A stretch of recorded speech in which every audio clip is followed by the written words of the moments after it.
नमस्कार विद्यार्थियों, श्रीमती मोहरी देवी तापड़िया कन्या महाविद्यालय जसवंतगढ़ के YouTube चैनल पर एक बार पुनः मैं आपका हार्दिक स्वागत और अभिनंदन करता हूं। मैं प्रवक्ता चंद्र प्रकाश गुर्जर।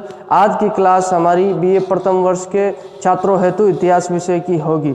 तो सबसे पहले हम आज की क्लास प्रारंभ करने से पहले कुछ चंद पंक्तियां हैं जो कवि इकबाल के द्वारा कही गई है, उन्हीं के साथ अपनी क्लास को प्रारंभ करेंगे। यूनान मिस्र रोम सब मिट गए, कुछ बात यूँ खास है कि मिटती नहीं हस्ती हमारी। आज इन्हीं पंक्तियों के साथ हम अपनी क्लास की शुरुआत करने वाले हैं। यूनान मिस्र रोम सब मिट गए, जहाँ से कुछ बात है कि मिटती नहीं हस्ती हमारी।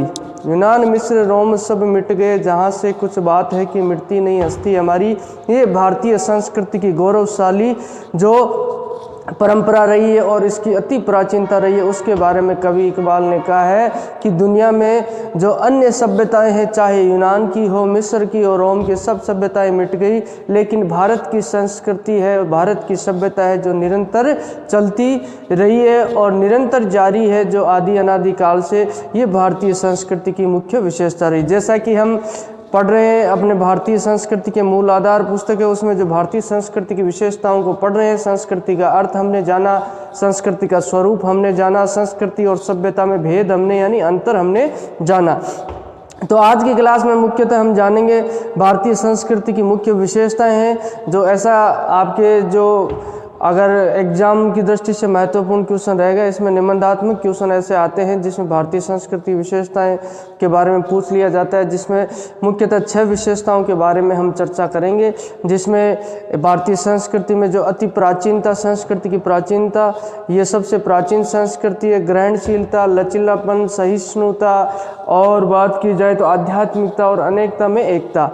तो मुख्यतः ये 6 जो विशेषताएं भारतीय संस्कृति की रहती है, जिसमें प्राचीनता, निरंतरता, लचीलापन एवं सहिष्णुता, ग्रहणशीलता, आध्यात्मिकता, अनेकता में एकता। ऐसा क्वेश्चन, निबंधात्मक क्वेश्चन परीक्षा में पूछ लिया जाता है। तो प्राचीनता से सिद्ध होता है कि भारतीय संस्कृति जो अति प्राचीन काल से निरंतर चलती आ रही है, और निरंतरता जिसमें बगैर किसी रुकावट के, बाधा के भारतीय संस्कृति का वर्तमान समय तक जो दौर चल रहा है। लचीलापन में सहिष्णुता, समय समय पर अनेक धर्मावलंबी भारत में आते हैं और उनको जो सहिष्णुता, दयालुता का भाव देखते हुए भारतीय संस्कृति में उन लोगों को भी अपनी संस्कृति में अपना लिया जाता है। ग्रहणशीलता, जो अनेक जो विदेशी जाति, विदेशी लोग भारत में आते हैं, उनको भी जो उनसे कुछ चीज़ें हैं जो भारतीय संस्कृति के द्वारा ग्रहण कर ली जाती है।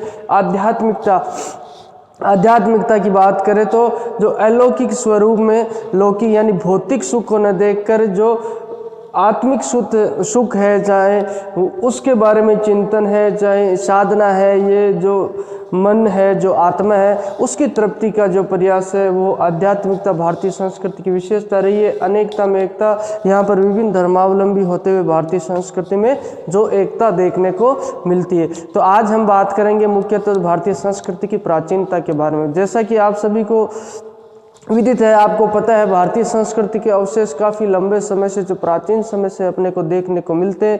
पहले अपन बात करते हैं कि भारतीय संस्कृति कौन सी। अगर आपसे पूछा जाए कि भारतीय संस्कृति कौन है, तो आपको हिंदू संस्कृति, तो ये हिंदू संस्कृति नहीं है। जैसा कि सुप्रीम कोर्ट न्यायालय में अभी भी वाद हुआ था अपने, तो ये हिंदू संस्कृति है, इस शब्द को चुनौती दी गई थी। तो ऐसा हुआ था, इसमें ये हिंदू संस्कृति नाम कैसे पड़ता है, इसके बारे में हम बात करते हैं।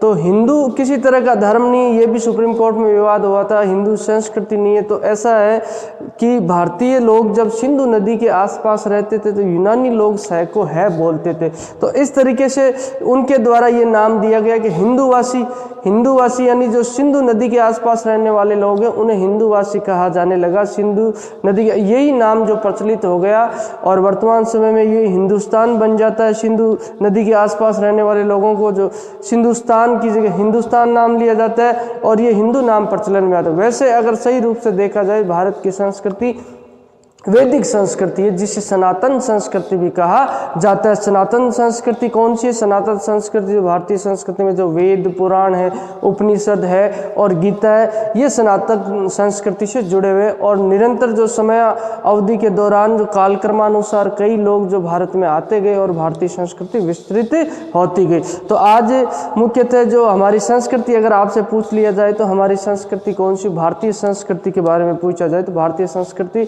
सनातन और वैदिक संस्कृति कहलाती है। तो हम बात करते हैं हम भारत की संस्कृति की प्राचीनता। तो दुनिया के अंदर जितनी भी संस्कृतियां हुई जिनकी बात करेंगे हम, तो उन संस्कृतियों में जो विश्व के अंदर सबसे प्राचीन संस्कृतियां, दो ही संस्कृतियों को माना जाता है, एक तो भारत की संस्कृति और चीन की संस्कृति। और वर्तमान समय में ये संस्कृतियां अस्तित्व में रहती है। और बाकी विश्व में जो देशों की बात करें, चाहे यूनान की संस्कृति को ले लो आप, चाहे रोम की संस्कृति, रोम यानी इटली की जो संस्कृति, यूनान के जो एथेंस और स्पार्टा नगर होते हैं वहाँ जो संस्कृति होती है उसे यूनान की संस्कृति का, यूनान की संस्कृति, रोम की संस्कृति, मिस्र यानी जो इजिप्ट है, इजिप्ट जहाँ जो पिरामिड अपने को मिलते हैं, अगर बात की जाए तो उनमें जो मम्मी जो मृत शव है वो रासायन विधि से लेप किए हुए मिलते हैं, वो मिस्र की सभ्यता है। मिस्र की सभ्यता, रोम की सभ्यता, बेबीलोनिया की सभ्यता, यूनान की सभ्यता, और बात की जाए तो मेसोपोटामिया, सुमेरियन सभ्यता, इन सभी सभ्यताओं का अस्तित्व समाप्त हो जाता है और इन सभी सभ्यताओं वर्तमान समय में जो अस्तित्व देखने को नहीं मिलता है। लेकिन भारतीय संस्कृति एक ऐसी संस्कृति है जो विश्व के सबसे प्राचीन संस्कृतियों में गिनी जाती है। और इसके अस्तित्व की बात करें, अगर भारतीय संस्कृति के अस्तित्व की बात करें तो भारतीय संस्कृति का अस्तित्व अपने को इंडस वैली सिविलाइजेशन यानी सिंधु घाटी सभ्यता से ही देखने को मिलता है। सिंधु घाटी सभ्यता के दौरान अगर हम अध्ययन करेंगे, और पीछे की क्लासों में जो हमने अध्ययन किया थोड़ा बहुत और भी करेंगे हम उसके पश्चात बात की जाए तो, और हालांकि वैसे वो सिंधु घाटी सभ्यता से संबंधित क्लासें डाली हुई है। तो सिंधु घाटी सभ्यता में आप देखोगे तो सिंधु घाटी सभ्यता में जो कृषि क्रम है, व्यापार है, पशुपालन है और पूजा पद्धति है, नगर निर्माण है, वास्तुकला है, ये सब जो भारतीय संस्कृति का अंग है।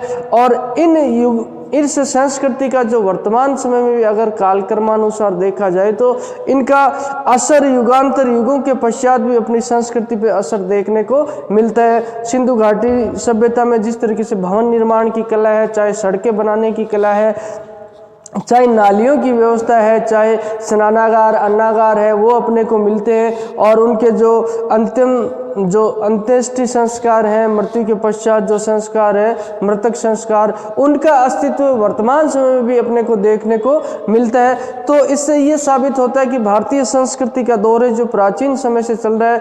और सिंधु घाटी सभ्यता, विल ड्यूके जो अमेरिकी इतिहासकार, उन्होंने कहा है कि मोहनजोदड़ो से लेकर 2900 ईस्वी पूर्व से वर्तमान में जो महात्मा गांधी और टैगोर तक भारतीय संस्कृति की निरंतरता यानी हमें देखने को मिलती है। तो ये इतनी प्राचीन संस्कृति भारतीय संस्कृति होती है, इससे यही साबित होता है। सिंधु घाटी सभ्यता के बाद अगर बात की जाए तो सिंधु घाटी सभ्यता के पश्चात कई जो आदर्श पुरुष, उससे पहले अगर बात की जाए तो वैदिक सभ्यता का अस्तित्व अपने को देखने को मिलता है। तो उसमें वैदिक सभ्यता का काल देखा जाए तो 1500 से लेकर 600 ईस्वी पूर्व तक माना जाता है।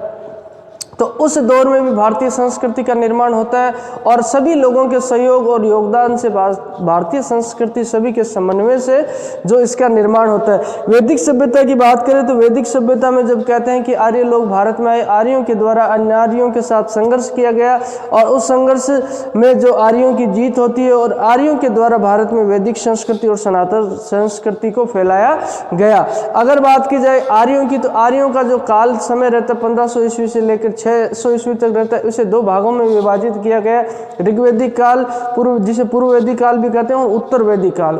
ऋग्वैदिक काल का समय रहता है 1500 से लेकर 1000 ईस्वी पूर्व तक रहता है। और उत्तर वैदिक काल की बात करें तो 1000 से 600 ईस्वी पूर्व तक जो इनका अस्तित्व होता है। इस समय में बात की जाए तो कई तरह के जो वेदों की रचना इसी समय में होती है। वेदों की जो ऋषि मुनियों के द्वारा, ऋषि मुनियों की नदियों के किनारे, जिसमें नदियों का अस्तित्व चाहे सिंधु हो, सरस्वती नदी का सबसे ज़्यादा अस्तित्व अपने को वैदिक काल में देखने को मिलता है। तो इन नदियों के किनारे इन वेदों की जो रचना होती है, तो आगे के समय में जो उपनिषद उपनिषदों की रचना होगी, वेदों के भाग हैं। तो इस तरीके से भारतीय संस्कृति काफ़ी जो लंबे समय से निरंतर चलती आ रही है। और उस समय बात की जाए तो वर्ण व्यवस्था का विधान उनके द्वारा कर दिया जाता है, वैदिक आर्यों के द्वारा।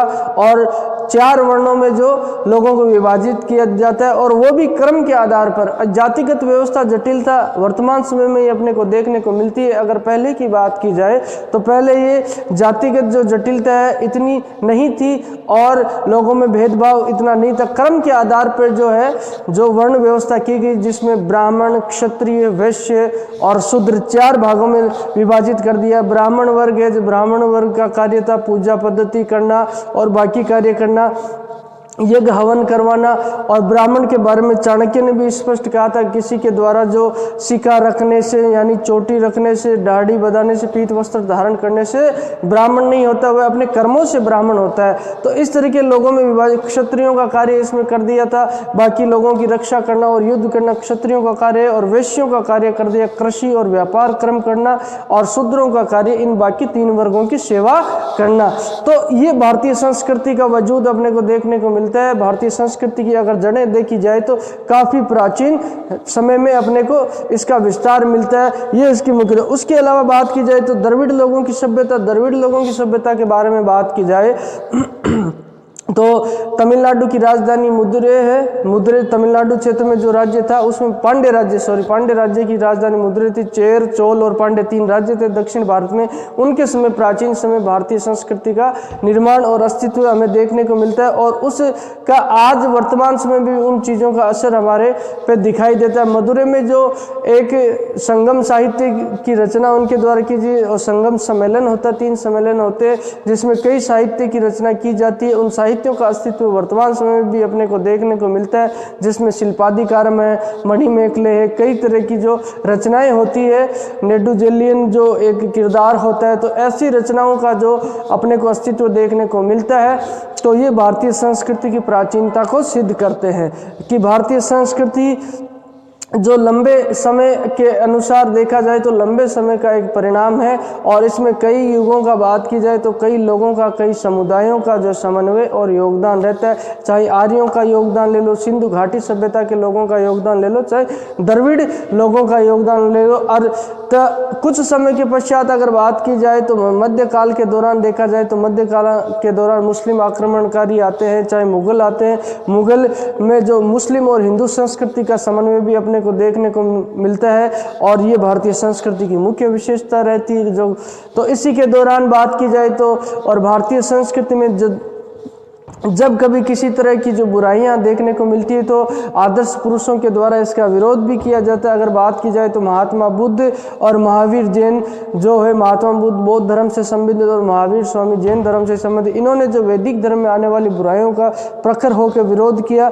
हालांकि उसी धर्म में, चाहे इन्होंने बौद्ध धर्म को अलग से जो बौद्ध धर्म चलाया या जैन धर्म चलाया, उस धर्म में जो अपनी वैदिक संस्कृति सनातन धर्म है उसके ही गुणों को देखा जा सकता है। तो ये भारतीय संस्कृति की अति जो प्राचीन समय से जो प्राचीनता, मुख्य विशेषता इसकी रहती है। अगर बात की जाए तो मध्यकाल के दौरान है जो कई अपने भक्ति आंदोलन भी होते हैं, जिसमें सूफी संतों के द्वारा और शंकराचार्य हैं अपने जो, या कई ऋषि मुनि, चाहे कबीरदास जी का भी उसमें योगदान रहता है। कई ऋषि मुनि होते हैं, चाहे मीराबाई हो, उनके द्वारा भारतीय संस्कृति में समय समय पर जो सुधार किया जाता है। उसके अलावा बात की जाए तो पुनर्जागरण का समय आता है। पुनर्जागरण का समय ब्रिटिश काल में आता है, जिसके पुनर्जागरण के जो प्रमुख नेता, जो पुनर्जागरण के जनक भी राजा राममोहन राय को कहा जाता है। इस तरीके से भारतीय संस्कृति अति प्राचीन समय से ही निरंतर चलती जा रही है। तो ये भारतीय संस्कृति की मुख्य विशेषता जो प्राचीनता है, इसके बारे में हमने जाना।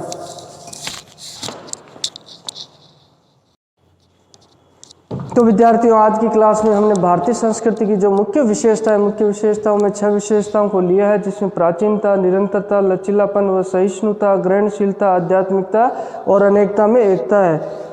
उनमें से हमने आज जो एक भारतीय संस्कृति की विशेषता प्राचीनता, उसके बारे में अध्ययन किया है। प्राचीनता का मतलब है जो लंबे समय से काफ़ी जो दीर्घ काल से संस्कृति का अस्तित्व होता है, वही संस्कृति की प्राचीनता को सिद्ध करता है। तो हमने देखा कि सिंधु घाटी सभ्यता से लेकर जो वैदिक सभ्यता है, जिसमें आर्य लोगों की सभ्यता है, चाहे द्रविड़ सभ्यता है, उन समय उस काल से ही भारतीय संस्कृति जो निरंतर चल रही है, और उस समय की संस्कृति का अस्तित्व वर्तमान समय में भी अपने को देखने को मिलता है और उनका असर भी देखने को मिलता है। जो इकबाल के द्वारा कही थी कि यूनान मिस्र रोम सब मिट गए, जहाँ से कुछ बात है कि हस्ती मिटती नहीं हमारी। यूनान मिस्र रोम सब मिट गए, जहाँ से कुछ बात है कि हस्ती मिटती नहीं हमारी। ये भारतीय संस्कृति की महानता को सिद्ध करता है, यानी भारतीय संस्कृति की प्राचीनता और महानता को, कि लंबे समय से विश्व की अनेक सभ्यताएं और संस्कृतियाँ मिट जाती है, लेकिन भारतीय संस्कृति जो निरंतर चलती रहती है। तो आज की क्लास के लिए बस इतना ही, और मैं किसी तरह की समस्या हो, आपको शंका हो, तो आप निसंकोच जो पूछ सकते हो, और आपके सुझाव भी आमंत्रित है। तो हम आगे की विशेषता जो अगली क्लास में पढ़ेंगे। तो सभी विद्यार्थियों का पुनः एक बार बहुत बहुत धन्यवाद।